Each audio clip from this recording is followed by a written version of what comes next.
Hello, how are you? I am Maria, Madam's far daughter from Barzok in Iran.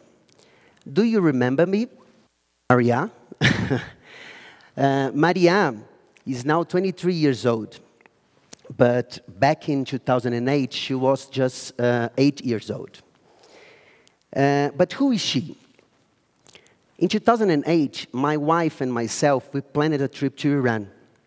At that time, Iran was not a very easy country to travel, and also some of my friends were saying, "Are you crazy to go to Iran?" But two journalists that live in Brazil encouraged us to be there. And they said, the Iranian people are really hospitality. They welcome you very well once we are there. During our flight from Dubai to Tehran, we met a guy. I don't remember his name, but I will call him Jose because it's important for this story. Arriving in Tehran, Jose offered us a ride. And then he took us from the airport to our hotel in Tehran. And once we got to the hotel, he said, "Why you don't come to have lunch with us in my office tomorrow?" The next day, we got there. And it was the national TV sports channel. Talking to him, we said that we would be going to Kashan. Kashan was one of the cities that was planned on our trip. And he said, "Wow, I have a good friend in Kashan. And he can help you, and he can host you there if you want." And then we gave him the date and the time that we would be arriving in Kashan. And before arriving, on the day that we were traveling to Kashan, a car stopped our bus. Two men come in, and they point to us, "Luciana, Douglas, come with us." We were shocked, to be honest, but we were getting used to the hospitality of the people in Iran. And then, and then they took us to our hotel. They canceled our reservation at our hotel there, and along the following days, we've been spending time with them.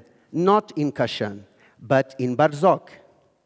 Barzok was a city that was not even at the Lonely Planet. But in Barzok, the people at that time were still living as old times. Just to give an example, they didn't have shower in their houses, so there were still bath houses there. And they were doing still Persian carpets made by hand. During 3 days, we spent some time enjoying the life with their families. Actually, one of the guys that came to the bus with Mr. Madam Far, which is Maria's daughter, Maria's father, was a guy to translate our conversation with them. But why it came up today here? Last year, in December 2022, I got a message from Maria. In 2008, there was no WhatsApp, but he preserved my phone number from Brazil, and then she sent me that message. And then I realized how important was our visit for them, but also for us and for them as well. And why it happened? Because we were open to the unforeseen and to the unexpected situation. And since then, I started to think, is it possible for us as travel agents to deliver a completely day by day from the beginning to the end? Maybe not, because we have rain, we have strikes, we have lost luggage, we have lots of things that happens every day. And for me, what makes us as travel agents or DMCs really special is how we deal with these things. And to create really special moments like that, we need to be open for that. Otherwise, it's hard to be authentic. It's hard to be real.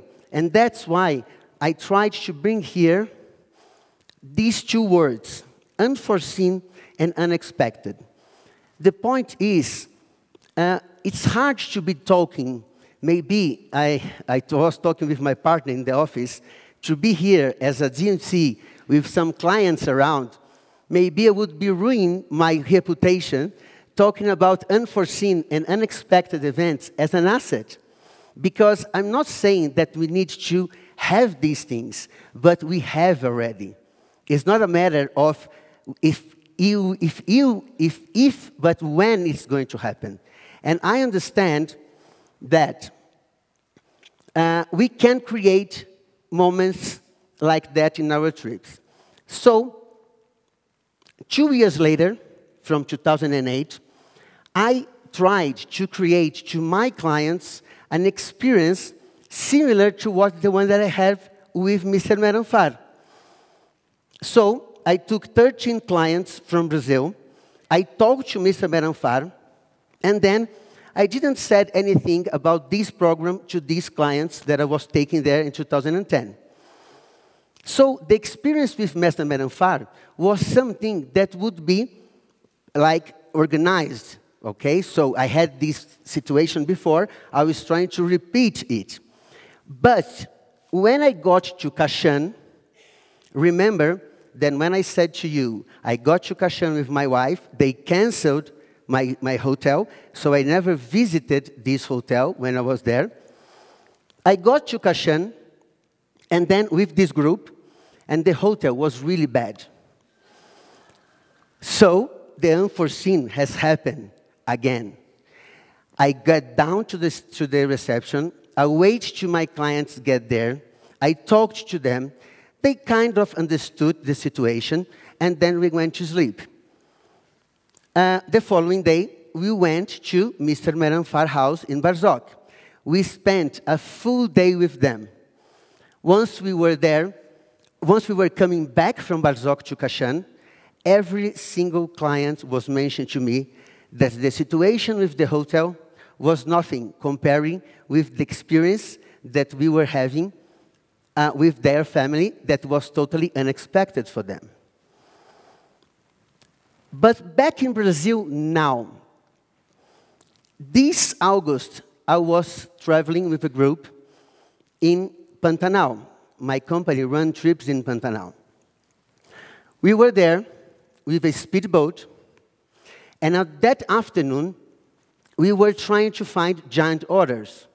They have seen several animals, but not the giant otters yet.